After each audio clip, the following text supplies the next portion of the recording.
Welcome to another episode of The Halal Gap. I'm one of your hosts, Sofia Alani, and I'm joined today by... your other one of your hosts, Sikandar.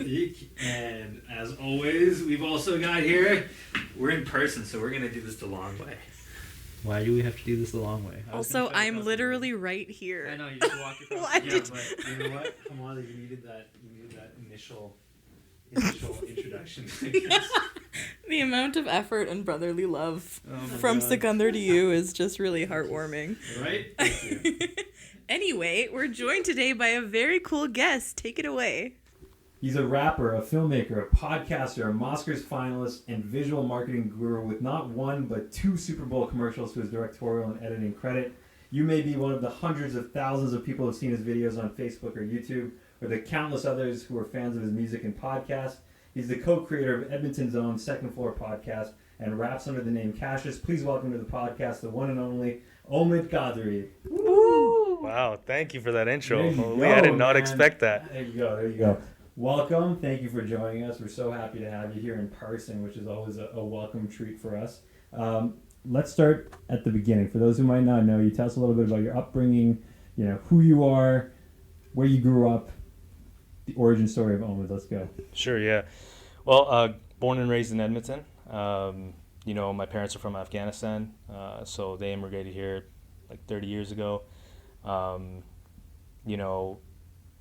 was in school at the University of Alberta studying biology, and kind of at the time I picked up a camera and I was kind of diving into the the creative route, and then just like all kind of immigrant upbringing, you're probably going into something of law or dentistry or medicine, right? Yeah. So I kind of fell in love with just creating YouTube videos, and like at that time in 2007 it was kind of like the boom of like all these like YouTubers were coming out, like FouseyTube and like all these pranksters and stuff like that, and I was like, I'd love to just try to make my own stuff. So I started doing that, but more so on Facebook. And then it was getting a good reception in the Afghan community because I was doing like Afghan comedic skits. Nice. And that was like super, it was almost like a quick, like make a quick funny video, throw it up, and it gets like my first comedic skit got like 22,000 views, and I was like, holy, I was like, okay, I'm hooked. Like this was too easy to make. It only took me like an hour to make, and like, let's go. And then during my university career, people started asking me to make videos for them. And then I was like, I can make money off this. This is kind of cool. And then kind of long story short, end of my university career, I started getting really good at making it. And then I had this decision of like, should I go into med school, or do I, take the route of making videos and try to make a business out of it? And then that was kind of... Yeah, that's awesome, yeah. man. So how was that decision made, and like was your family cool with that? Oh no, definitely not. My parents, like they're very conservative. Comes from a conservative background, so definitely don't understand the realm of videos or marketing or anything like that. So ended up, just saying that I was gonna work for a year and save up money for med school, and then just kind of went along with it. And I was like, hey, like, I'm making videos now and I'm making decent money and whatnot. And then it was kind of like I had to show them what I was doing because they didn't understand it. So I took them to my office and I was like, hey, this is where the team works, and like, hey, like it's actually making money. Like I'm actually making a living. Right. I'm not just like, doing this as like a hobby. So once they kind of saw that it was working, then they were like, oh, okay, maybe he can. Yeah, we've talked basically every Muslim creator that's come onto this podcast and otherwise, we've had this conversation with them about, the family's reception to them choosing a non-traditional career path. And I think at the end of the day, it comes down to security, right? Parents, especially immigrant parents who've like worked so hard to come to this country and have sacrificed so much, they just want something that's stable for their child. And as you said, as soon as you can show them that there's some stability to the work that you're doing, even if it's not like a doctor or a lawyer or what have you, I think hopefully it's a little bit more understanding. But what about as it relates to specifically, because the other half of your creative side, and we'll dive in more deeply into the filmmaking, of course, but as it relates to the hip hop side, the rapping side, was that something that they were more or less willing to understand? Again, it started the same way, just like, what the hell are you doing? Yeah. Like it was kind of weird because sometimes like, sitting in family gatherings, like someone would mention it, and then like my parents would get super quiet, and they're like, like you could tell that they weren't proud of that side. Right. And so I would always do it kind of on my own quietly and not like bring it up in any scenario. And it was kind of more, like as I started to get more and more into it, I was like, well, why don't I make music that is, meaningful, not just for the fun of it. Like in hip hop, right? There's a lot of music that's just like, you just make it for the sake of making it. You're in the studio and just like, you talk about money, drugs, sex, all that stuff. But like, I was, when I first started making music, it was more, I was inspired by like J. Cole and Kendrick and guys that actually make meaningful, like songs that make you think. And so I wanted to kind of emulate that. And so as I started, like my first song, World Injustice, was, something that was, from my background, relatable, like, and then when I showed my parents, it was like, hey, I made a song about, kind of the background and the struggle. And it was kind of more so to like, almost like, so they understand, like, it's not just like, there's activism within that. Yeah, so sure. Yeah, that was more so that. No, that's awesome. And like being able, because I know that like all of my Afghan friends, like it's a very, like the storytelling through music is a big part of the culture. And so like were they able to kind of see that you were kind of taking a very cultural part of the Afghan culture and then like putting it into your own absolutely hip-hop-y way? They saw that, and I felt I kind of needed to do that at first. Was kind of, I wanted to see if I could actually do it. If I wanted to see if I could actually storytell and make something that's actually meaningful and is a song, like it actually hits an emotional chord, right? So once I kind of, I mean, my mom was always a big supporter. My dad, not so much. Like she was always low key, like keep going, like, do your thing, right? Like, but don't show your dad type of thing. But I've never took it to an extreme route where I've like taking it like completely off the books. I've always kind of stuck in the storytelling mentality, and so I think they're okay with that. So with hip hop specifically, and I mean with your music, you mentioned it. You kind of gravitated more towards like conscious rap and towards stories that were much more personal to you. How do you find that balance between doing something that's very personal in terms of like sharing a story or spoken word that is very relatable to your experience, but then make it something that would have more of a broad appeal? Is that kind of a conscious thought that you have to go through, or is it more so, here's my story, take it or leave it? Yeah, I think, well, I mean, the guy that inspired me to get into hip-hop was J. Cole. I went to his first concert, and he killed it. Like, everyone was, singing, like, rapping his stories. And what he does really, really well is he relates the personal struggle. That is the struggle, and he mixes it very, very well with his story. So everyone can relate to the personal struggles of like, being in debt or being broke or, trying to come up in certain ways. But he does a fantastic job of just relating it back. And so that is always the thought. Absolutely. Right. Like making the music is always like thinking about, okay, well, if I'm going through this struggle, someone else probably is as well. How can I make it where there's a story involved, but it also can relate to other people? Yeah. So, no, it makes sense. Yeah. And I just have a question about the process. Do you write your songs as poems or as songs, if that makes sense? I write them as songs. Yeah. Yeah. I actually pick the instrumental first, and kind of whenever I'm writing, whatever kind of mood I'm in, and I feel like that's kind of the route I want to take, and then I start, building the story off that. So, cool. Yeah. Very cool. Very cool. Before we move off of the music side of you, something that I think some of our listeners might be experiencing themselves is, we typically have had within the Mosquers community a lot of people who are interested in spoken word, and more recently even into hip hop. I don't know if many of them have seen it, or maybe they don't have the guidance, I should say, to turn that into something that could become more of a professional endeavor. So based on your experience and your kind of journey so far, would you have any advice for them or any words of wisdom for people who might be listening and who are into hip hop and spoken word, themselves, but don't know how they might be able to turn that into something more? I think, especially this goes with all creatives. Yeah. I think a lot of creatives have that super ambitious, passion of like, making whatever they're making, right? But they don't understand, the business side. They don't understand marketing. They don't understand, anything to do with that side of things. Right. They just want to create, and then just they think that what they create should just be marketable and just go viral. Right. And so what I've felt is like I've had to learn over the years how to market myself. How do I want to market myself? How do I create my own content? That's how I got into video. Like I didn't get into video to make money.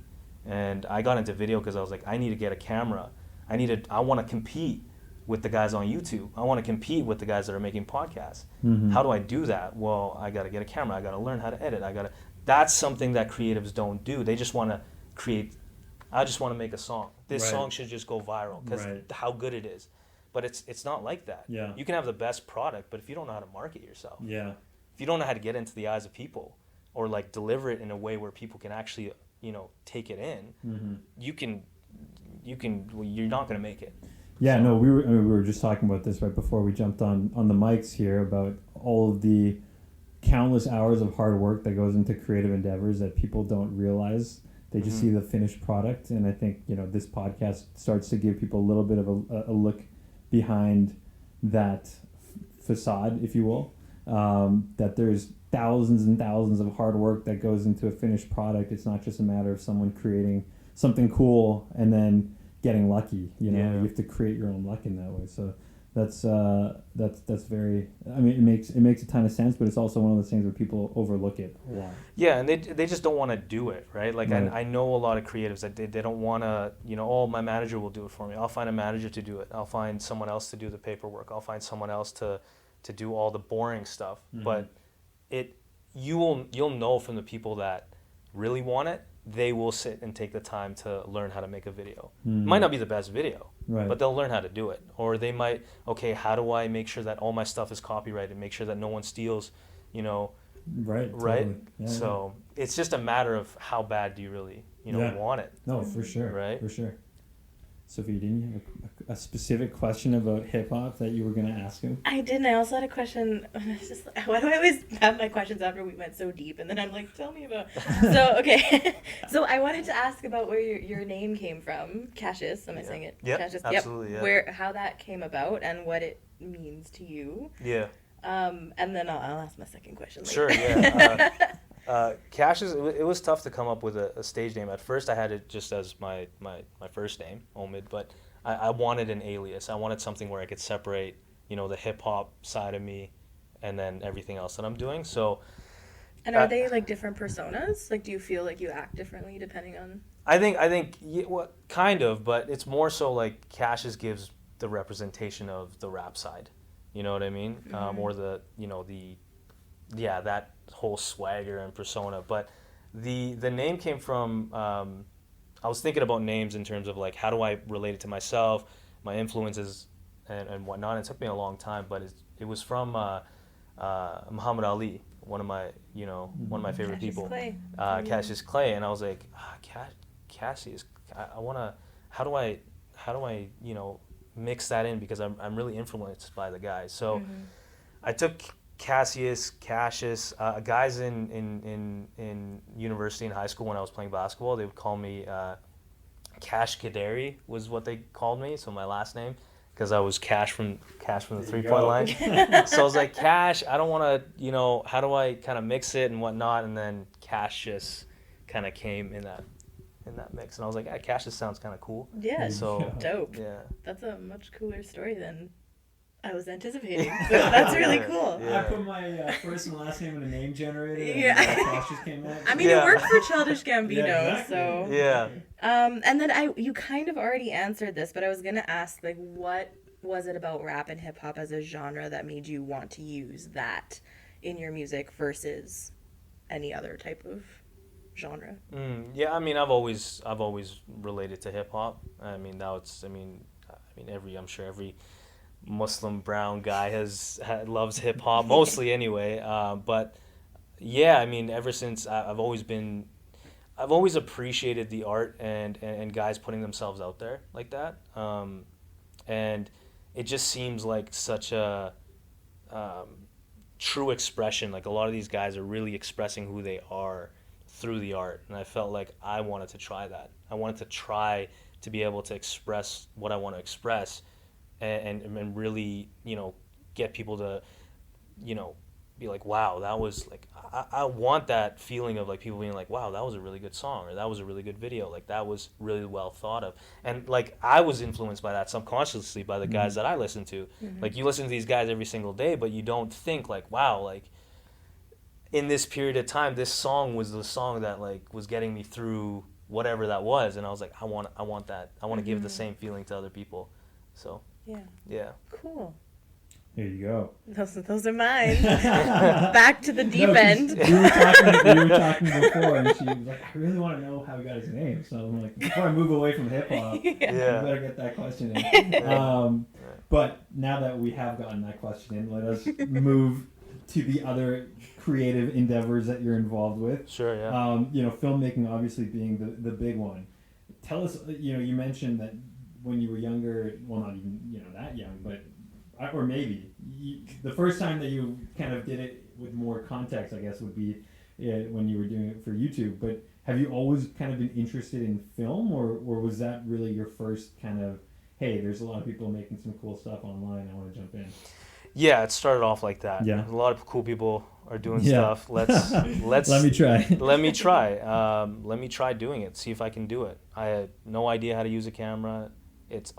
Everything that I've learned is all just been on YouTube, learning, taking courses, and then it became filmmaking when people started asking me, "Hey, Omid, I'll throw you $50.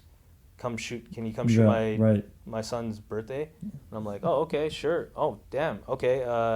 Omid, can you shoot this? My one of my friends is getting engaged. Do you know how to shoot an engagement video?" I'm like, "I don't know how, but I can try." And then it kind of slowly snowballed, and I was like, "Oh wow, I can make some money from this. Okay, let's look at other routes." And then it started just getting, as I got more experience, it started getting more and more bigger, and I thought, oh, okay, I could see the path now. I was like, okay, this could be a route of, a potential career or a potential source of income. And so it just got bigger and bigger and bigger to the point where, last year I did, 2 Super Bowl commercials, which was like the highlight. And then I realized that, okay, I can compete in this space. Like this isn't just like, I'm just freelancing, I'm just doing whatever I can pick up. I know I can compete at the highest level of making videos. Right. So, and to that point, I mean, you've done the gamut of creative projects that you yourself have come up with to executing large-scale commercial projects for corporate clients. Does your mindset have to shift very drastically doing one or the other? Yeah, because you have to understand the other person sitting across from you. You can create whatever you want to create, but that person might not think like you. They come from a different background. They see something different. And videos is all subjective, right? You might like a video, someone else might hate that video. You might think these are some cool effects, other people think those are corny or amateur. And so understanding, I might have some good ideas for the commercial, but it might not work in this scenario. It might not work because they are trying to emulate something else. So it's more so trying to understand where that other person's vision is and what they want, and being okay with that. And a lot of creatives aren't okay with that. I know a lot of filmmakers that are like, nah, I don't, if this isn't the way they want to make it, because this isn't my style, I'm not going to do it. And so I think with creatives and filmmakers, they take their work personally, and I've tried to separate myself from that. I try to separate myself from the actual project. Yeah. Being adaptable. I mean, that can't be easy though. It's not. Especially when you're in such a creative mindset, generally speaking. Yeah. And you have to almost park it to take on the vision that someone is hiring you to execute. Right? Yeah. Is that something that you have to consciously fight with Yeah, internally? absolutely. Because there's been Or, times. or are there times where you have to like you just are like, no, I'm going to speak up and do this and tell them. Yeah, I mean, it's been both. Like a lot of people, they, I've had times, so many times, Sikandar, where I've had to just be like, you know what, this is what they want. I have to be okay with it. Right. And where I'm inside internally, I'm fighting it. Like, nah, I could do way better. They could get a way better product if they, weren't so stubborn. I do Sure. bring up the recommendations Right. on certain things, but they're, a lot of the times it's just like, no, this is how, because there's certain corporate clients where they like the dry, the very Yeah. standard, formal, they don't move outside the box of Right. creative. It's just Right. like, this is exactly what I want. Omen, can you produce this? Right. And it's like, well, I could produce that, but I think I could do better. Right. I could take this to the next level. But I guess at that point, the expectation shifts from something that you might want to create to instead creating the expectation of your client. yeah, Right. and that's where people, I understand where creatives lose the interest with working with corporate clients or working at that level, is they don't get this creative say. Right. Because that's a spark that keeps us going. Is Yeah. we get to create something that hasn't been created. But it's like, you want me to emulate this because it worked for, Boston Pizza, or worked Right, for right. another client. Well, it's easy to just do that, but now you feel like just a tool in the entire machine, if you will. Yeah. Right. Yeah. So- I mean, you're just there for technical expertise rather than Exactly. creative expertise. And Yeah. dang. Mic drop. No. Well said. So given that now your work, you don't necessarily, because you're serving your clients and trying to create a product for them, and you don't necessarily have that creative outlet, but it is your job, so you are still creating, just not what you want to make. Has that impacted your own, like, personal creative time that you're able to devote, or like style, or like the effort you're able to put in because you're doing it all day? And then is that It is definitely creatively draining. Yeah. For sure. Yeah, it does get creatively draining, especially when you have a lot of creative projects that you want to fulfill, especially individually. But it's trying to understand that it's all a process. You can't have one or the other. You have to prove yourself in the marketplace that you can produce what you can produce. And I think doing the podcast, doing music videos, doing commercials, showcasing that, like, this is the stuff I love to do, but I can create this as well.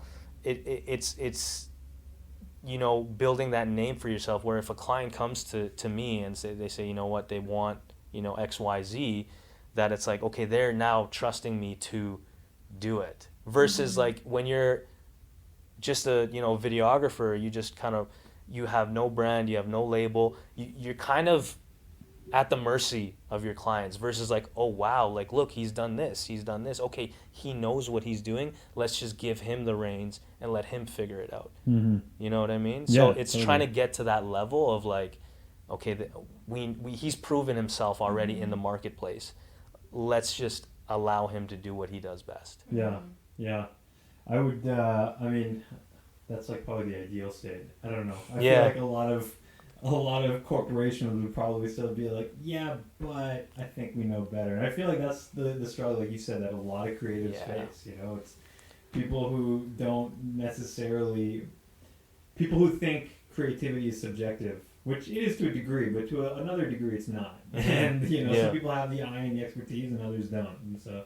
Absolutely. But yeah. having said that, clearly you are on that upwards trajectory, and as you mentioned, last year you had a chance to shoot 2 Super Bowl commercials for Canadian Brew House, which was shown throughout Canada. And can you talk a little bit about how that opportunity came about, and then also the scale of a project like that, right? In terms of, was it more pressure on yourself? Was it significantly more resources available to you that you could now experiment with?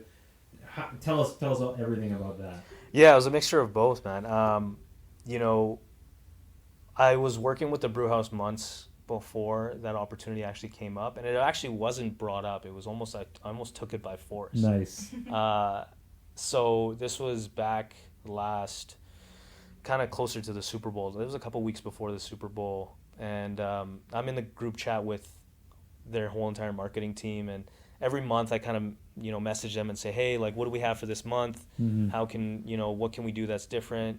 And, you know, one of the guys mentioned, like, oh, it's a Super Bowl, and we have, you know, we were planning to shoot a video for it, but we're not going to. And I'm like, what? Like, what? Why wouldn't you tell me this? Why? And they're like, oh, no, we have to submit the commercials by Monday, and, you know, we're just going to play something that we had previous. And I said, okay, what was that previous? And they sent me this video of a stick figure, and it's literally holding a beer, and it's just moving. It almost looked like a PowerPoint. It's like, come to the Canadian Brew House. And I was like, so wait, you guys are going to play this on the Super Bowl? And they're like, yeah, we just don't have time to make anything. We were going to tell you, but we were just so busy. And I was like, okay, well, like, when are you going to give it to CTV? They're like, Monday morning. And this was Friday. Wow. And I was like, okay, how about this? Why don't I make something for you guys? And if you guys like it, you know, feel free to use it. If you don't want to use it, we can use it as a social media video and whatnot. And they're like, okay, fine. But you were like, whatever I make will be infinitely better than this. Yes, stick exactly. And I was like, well, there's no way it can't be worse than this stick figure video. Like, there's no way. And so I scrambled that weekend, you know, getting actors, getting people, and we ended up shooting from that Sunday. We shot from 7 a.m. till 1 o'clock at night. Wow. And so we went hard. Like, I had a couple guys help me out. We would shoot in the morning. We would take it to the office. We'd edit. We'd go shoot the next part, come back, edit, and it was just a back and forth the entire day. And then by Monday morning, we ended up going to their head office, and I had 3 versions of this 50. It was 15 seconds, so it wasn't a big. Sure. It wasn't but still. So yeah, and ended up going there, head office Monday morning at 3 versions, and they ended up just like applauding, and they're like, how the hell did you get this? That's awesome. And I was like, well, this is better than your stick figures. Please use this. And they're like, okay, we'll send it to CTV, see what they say.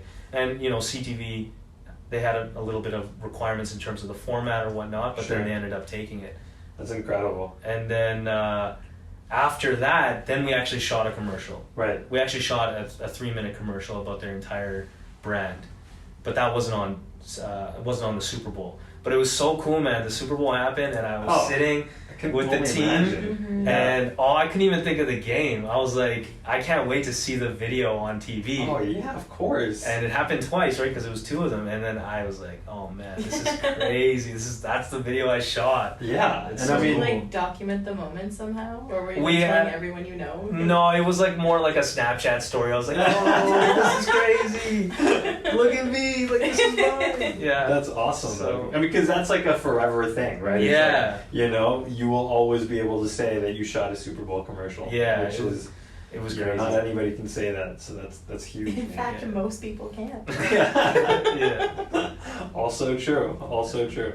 I was going to shift on to the Second Floor podcast unless you have any other questions about his filmmaking. I guess just like you mentioned that you kind of saw all these creators on YouTube and you were like, I can do that, like I want to do that. And I think that's really awesome that for you that was like a challenge that you took on, whereas I think for a lot of other creatives who might be a little more insecure in their creativity, that could be really intimidating because they're like, there's already so many people creating so much content, like what can I do that's original? So why do you think that was your reaction to that, and do you have advice for people to make it so that that's how they feel about it? Yeah, I think you just have to be overly confident and a little bit of obsessive. You know, I think you have to convince yourself that you're good enough. You have to convince yourself that what you're putting out is good enough.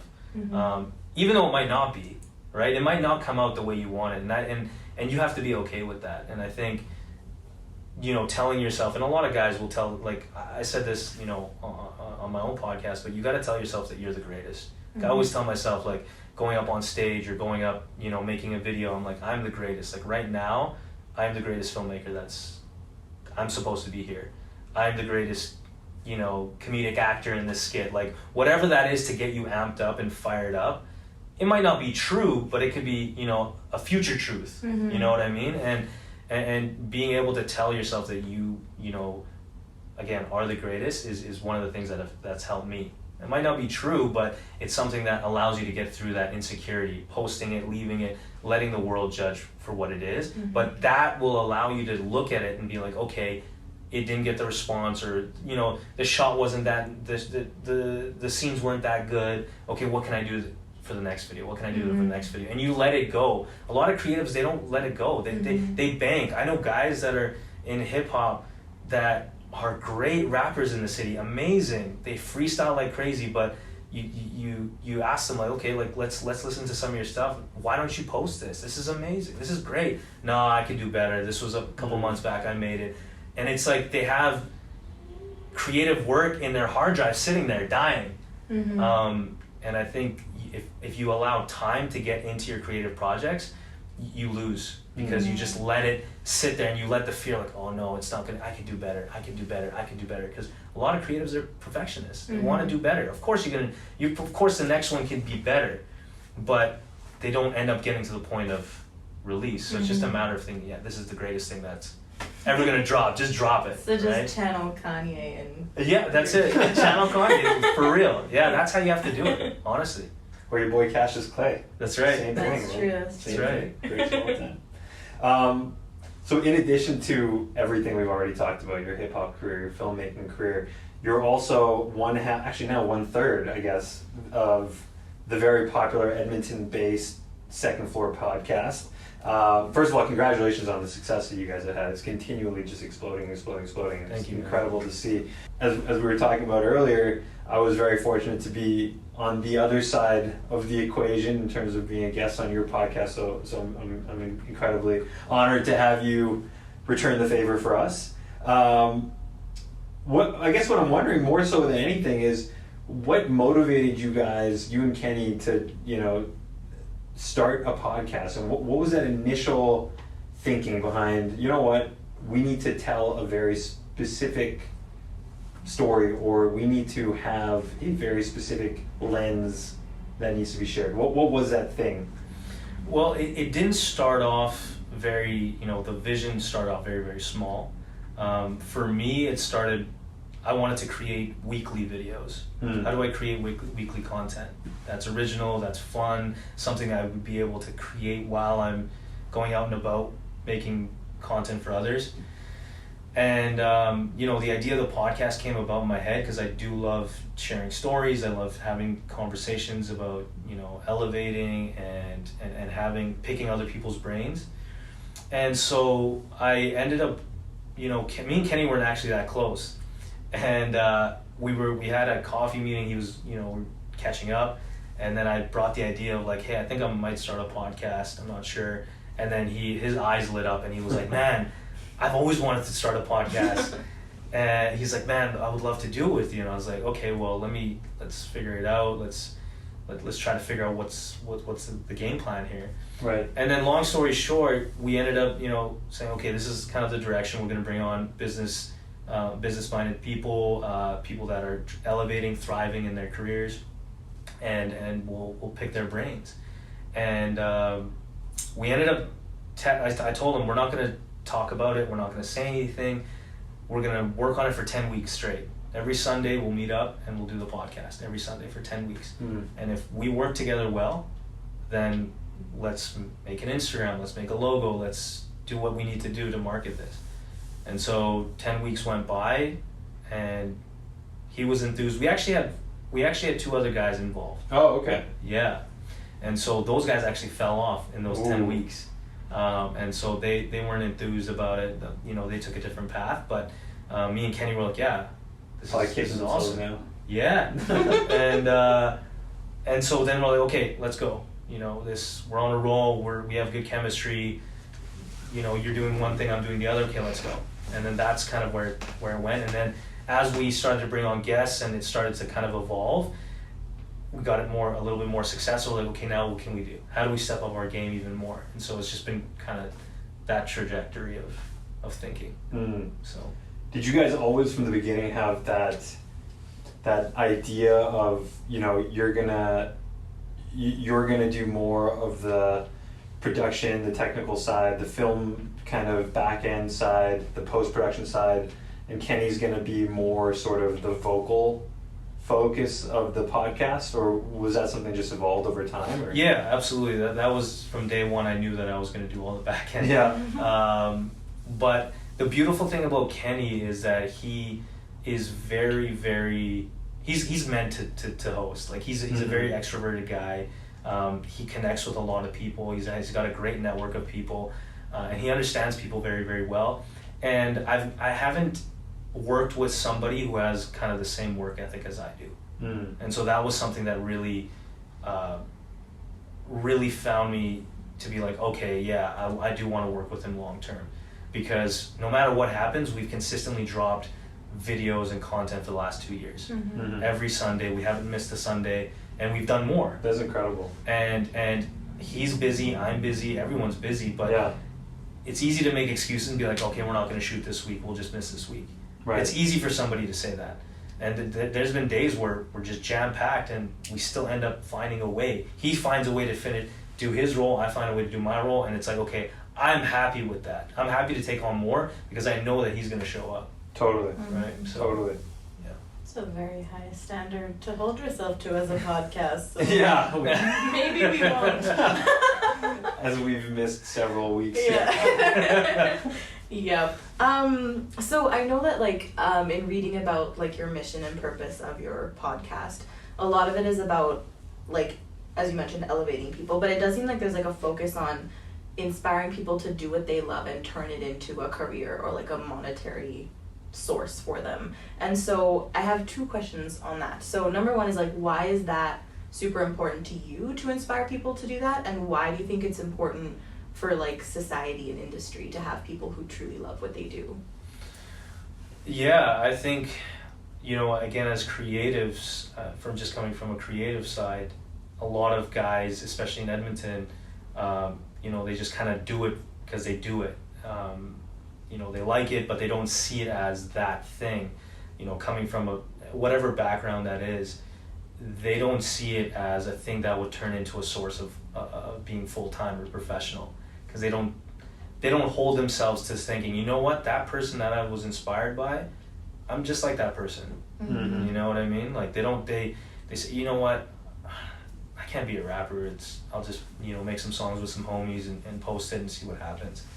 And so I felt like for me, going through the journey that I'm going through, I want to show that it is possible.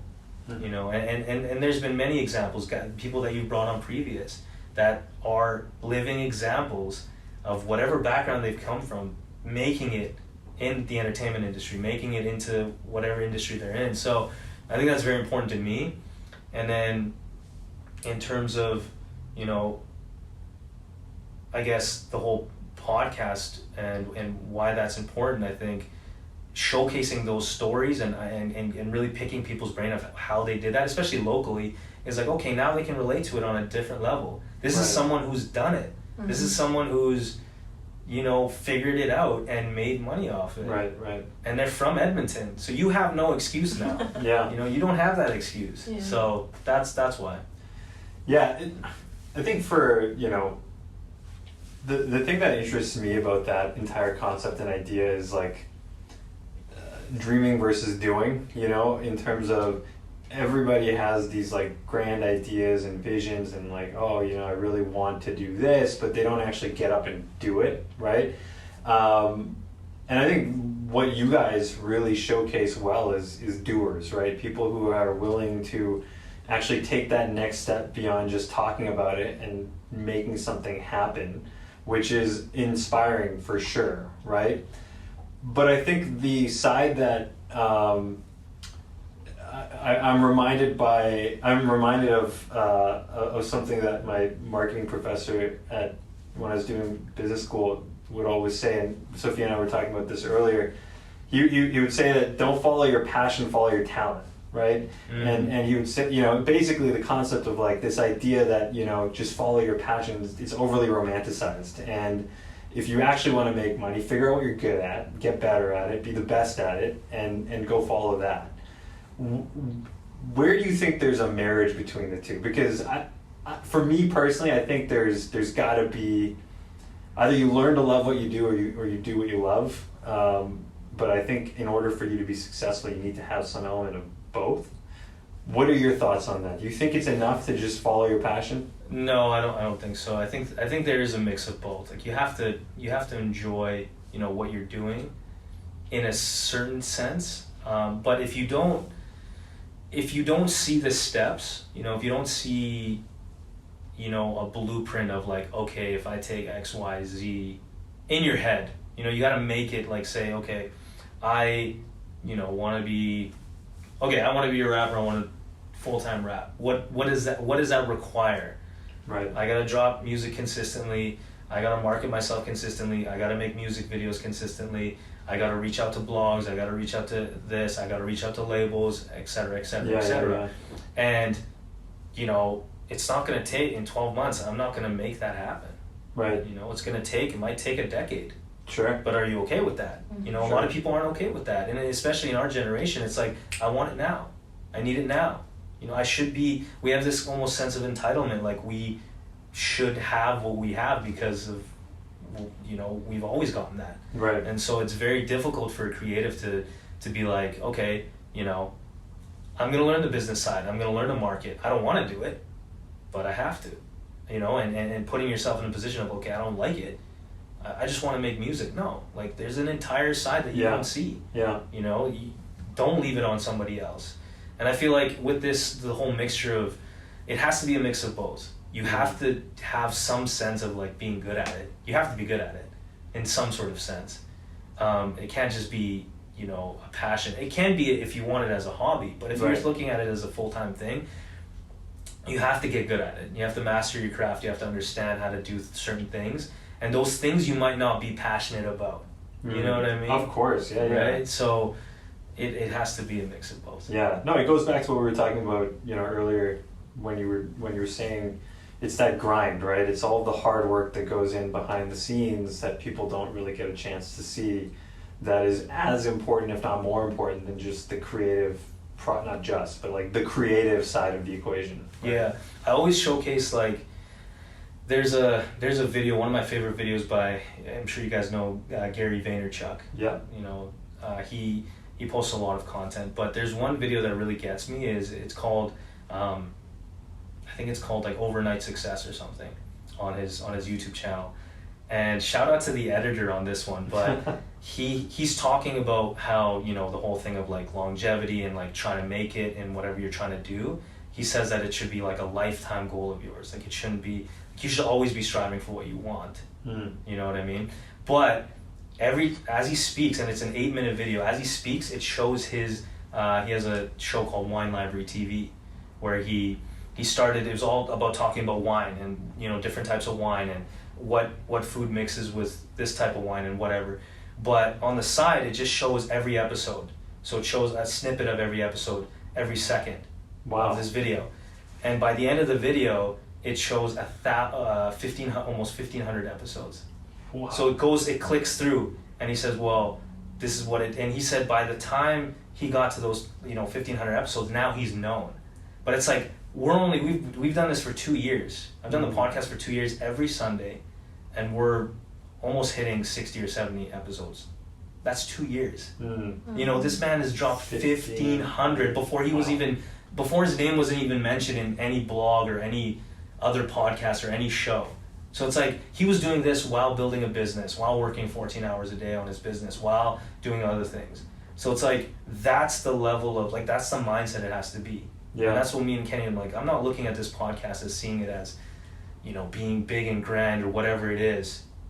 This is going to take a decade before we have a decent audience where we can bring on somebody like a Gary, or we can bring on somebody like, you know, who's well known. And then people at that time will be like, what? How did you do this? Like, man, it took me 10 years. Right. You know what I mean? Right. So that's the mindset. It's like, just continue to do what you need to do. Yeah.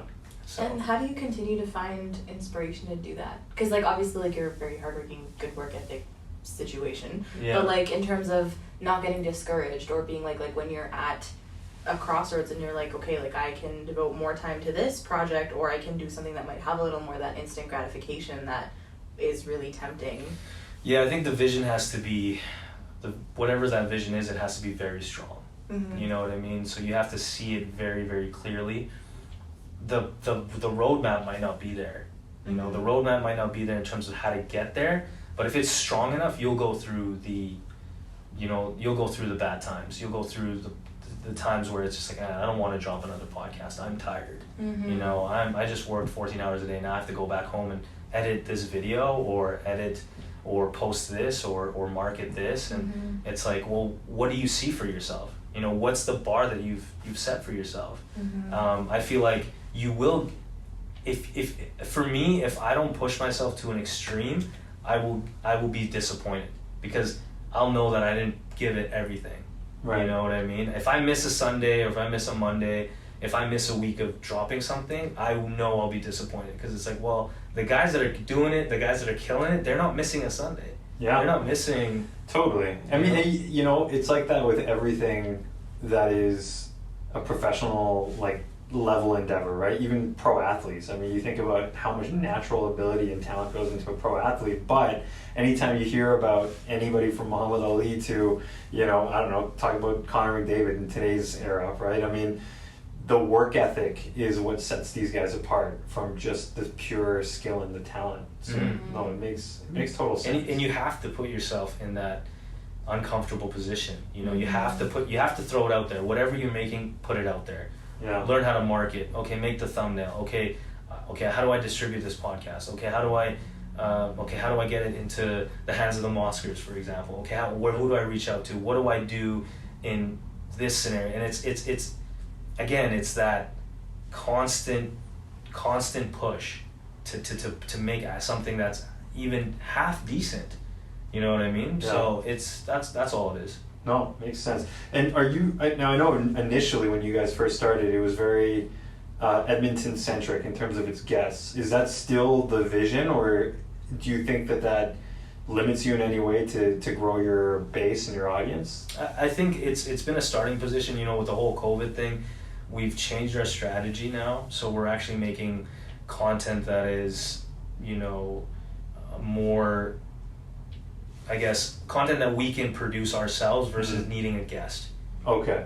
Yeah. Right. Yeah. So, you know, me and Kenny are starting to talk about certain concepts and things that we enjoy talking about, but it's strictly for, you know, a 3 or 4 or 5 minute YouTube video. That's something that we can produce on a high level. Right. Versus, you know, having to worry about, you know, bringing somebody on or talking to someone or whatnot. It's still, that is the foundation. That's always been the foundation, and I think, you know, long term, I don't see just being local. You know, we've slowly kind of branched out. Like 2 weeks ago, we brought on a doctor from Utah who's killing it on YouTube. His name's Dr. Buck Parker, and he has, like, you know, hundreds of thousands of views on YouTube. He's killing it. But he's a trauma surgeon.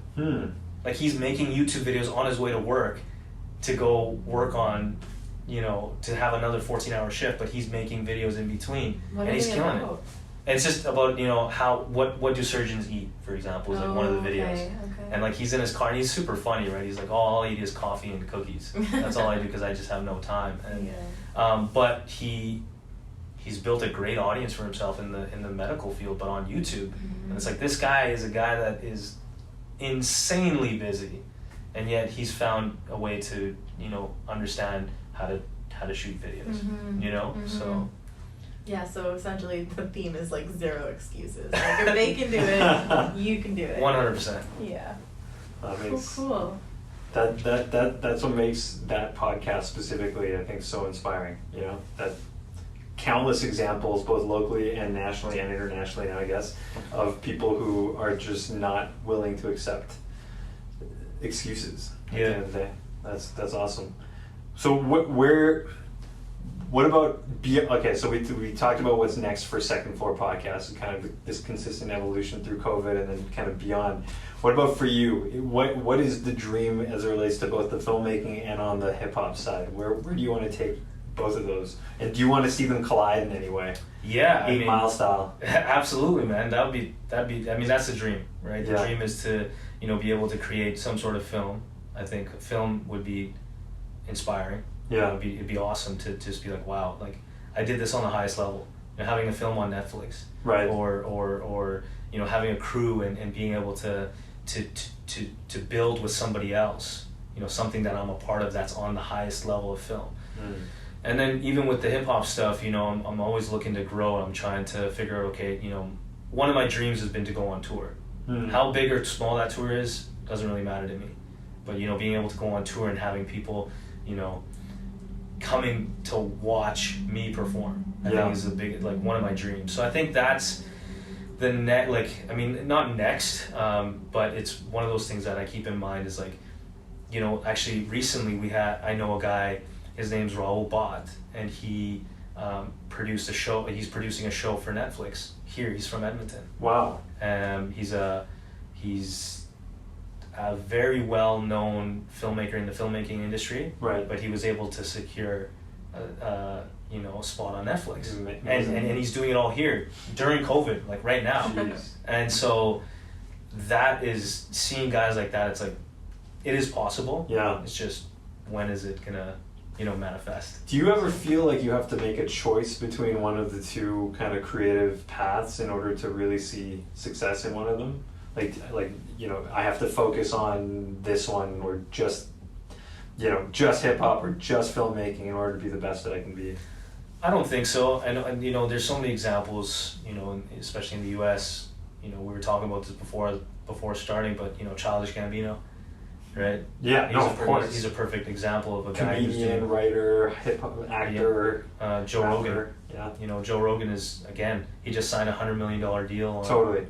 God. And he's been doing for his podcast. Wow. Right? You didn't know that? No. Spotify, man, they pay big money for these things. They paid $100 million for I'm him selling this exclusively. podcast for roughly 1/10 of that. So Roughly.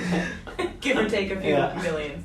Yeah. So there's living examples of that, and I feel like, why not? Look at all the basketball players that turn actors, that turn rappers that turn actors, that have now are business owners and investors. I see that. I see you can excel in Arnold Schwarzenegger. Guy like Totally. governor, actor, bodybuilder. What what? 3 completely different industries, and yet you're still managed to dominate all 3. What? How? And so, for people that are thinking of, I gotta stick to one, or I can't do the other, it's look at those living examples. Totally. Those are guys that have done it. So if that doesn't inspire you to be like, okay, I can do it. Then I don't know what will. So Yeah, that's awesome. This was supposed to be just like a conversation about hip hop and filmmaking, and turned into an hour-long conversation around inspiration, which I love it. This is awesome. That's great. Yeah. Anything final questions on your end before we jump into our segment? In the same vein, because Malcolm Gladwell's whole 10,000 hours thing. So there are people who are able to become potentially not experts, but at least good enough at something in order to be able to use it to either get whatever they want, whether that's money, whether that's fame, whatever. And so how would you? Because I remember reading the book Outliers by Malcolm Gladwell, and I was like, that makes sense. You devote your attention and your time to one thing, and that becomes your thing, and you become an expert. And I feel for a lot of the examples you mentioned, they are able to use that one thing as a bounce off point. Yes. And that kind of scene, but the way you're talking about it, the way you're living it is we're doing all of them at the same time. Yeah. And we're just gonna go for it. So how does that work? Yeah, for me, I guess, videos and music, they're very interlinked in terms of, I have to market myself somehow as a rapper. Mm-hmm. So I need to learn, I have to make videos. Mm-hmm. And so that was the initial kind of cause and reaction to okay, I gotta figure out how to make videos. And then, it turned into my love of actually creating videos. Now I'm making videos for other people, Mm-hmm. and now I see kind of a stepping stone to, okay, this could turn into this could turn into that. So Mm-hmm. I think I do agree with the, getting really good at one thing. I think you can't be a jack of all trades. Mm-hmm. I don't think that's possible. What I've done is I've created small branches in the 2 things that I love, which is film and music Mm-hmm. and hip hop. So, and they're always interlinking. I always have to create videos for my hip hop songs. I always have to create marketing material for my hip hop songs. That causes me to make videos. Okay, well, now I'm filmmaking, I need to make money. Okay, well, I need clients. I love making videos, why not stick to this instead of getting a job in some other field? Okay, I want to drop weekly videos on YouTube. Well, I could drop weekly songs, but that would be insane. But it wouldn't really be, it would have to be a really good strategy. So, okay, what can I do that wouldn't take too long on the production end that I could drop on a weekly basis? Okay, spending a Sunday evening with a friend, potentially business partner down the road, that's an evening of my Sunday. That's not taking, the podcast isn't taking a full-time position, right? So there's ways, and they kind of all correlate into kind of the same big river, if that makes sense. So, and I think even just like you mentioned, like looking at it not as work, but like as you like working to like fulfill your dreams. So it's like, this isn't like, it's an attitude shift too. Like, this isn't something I'm going to get annoyed with or like exhausted by or make excuses about. Like, this is something that it's going to happen regardless. Yeah, it's something that you love to do. I mean, spending a Sunday evening to create content that potentially could be valuable for other people. That's a Sunday evening I'll take any day instead of sitting at home watching Netflix or sitting at home doing whatever else. Like, what else are you going to do? You know what I mean? And it doesn't take me that long to set up a camera and hit record, or set up some mics and hit record. What becomes difficult is, okay, how do you market it? Okay, what's the strategy behind it? Okay, how do we get to the next level? Okay, we do a live event, which we did. Okay, that's another challenge. I'm excited by those challenges, but it's not like I'm spending my full-time hours. A lot of people are like, oh, do you do the podcast full-time? I'm like, no, that's not full-time. I'm dropping weekly videos, but it's not full-time. If you understand how to manage your time, it becomes, now it's like, okay, this is part of all the other branches. So. Well, and plus, when you believe in the platform, you make the time, right? I mean, we have a fully volunteer board for the Mosquers, and I think each one of us puts in insane amounts of hours because we believe in the opportunity and the platform, and you just create the time when that's the case, right? Yeah, 100%. Like, you guys are perfect living examples of that, of creating something from nothing. Right? We're trying, man. We're trying. We should clarify. We're not creating it from nothing. We're creating it. We're taking what was already established over a decade, and we're hoping to make it a little bit better. So that's our goal anyway. Yeah. But okay. Before we wrap things up, we like to do a little bit of a rapid fire segment. Okay. All right. Yeah. These are questions that we're gonna hit you with, which have no right or wrong answer. Okay. But we will judge you if you say something questionable.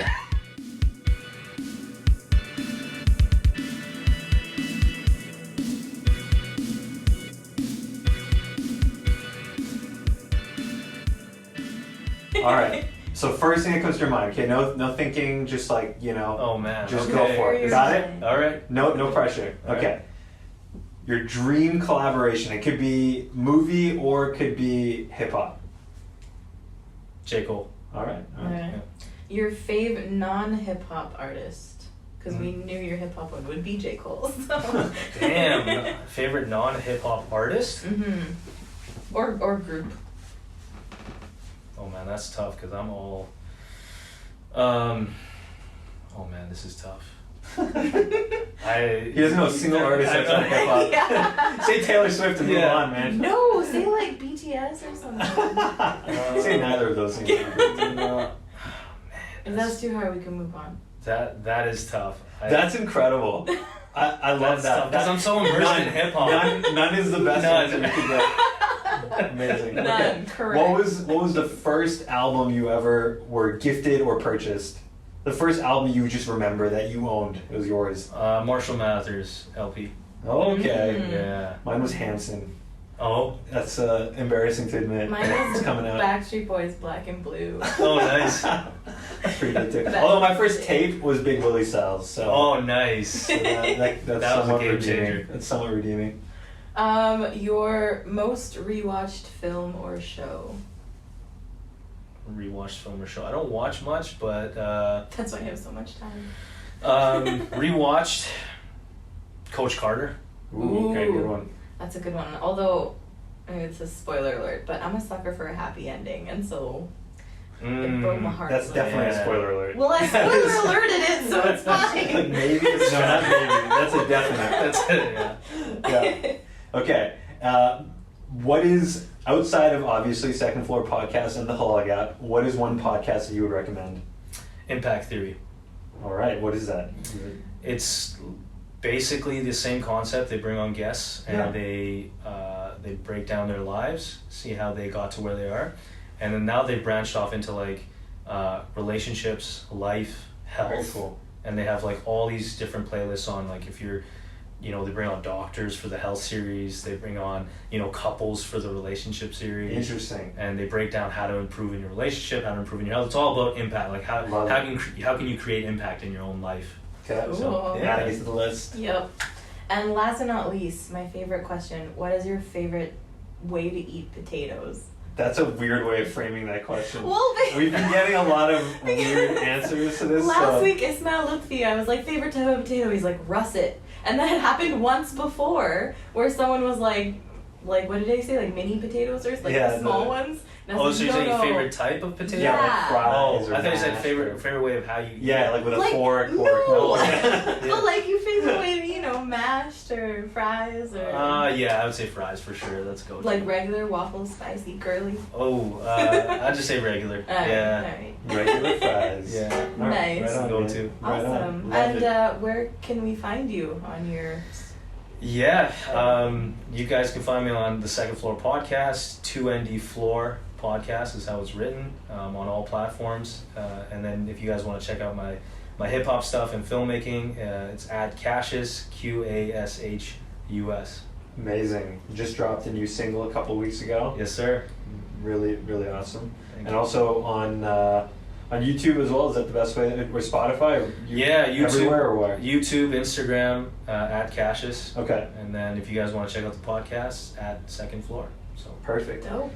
Man, Omid, thank you so much for joining us and appreciate the time that you're giving to us, especially considering all that you're working on. Mhm. I don't know how you find time, Yeah. but we sincerely appreciate it, man. No, I appreciate it. This is an honor for having me, man. This is the first podcast I've been invited What? to. Wow. Yeah. Tables So, have truly Wow. turned. yes. So thank you very much. I feel blessed. So Right thank on, you. man. Thank you. Yeah. Thank you. Awesome. Awesome.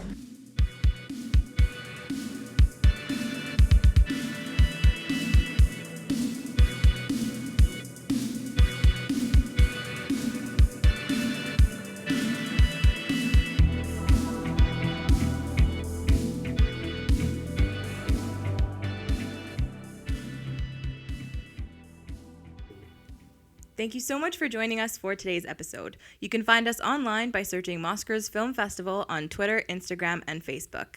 We will talk to you next time. I don't know what to do. We'll talk at you next time. You'll hear us next We time. hope you join us next time. There you go. Hey, where was that 3 months ago? That was 14 episodes just. Yeah.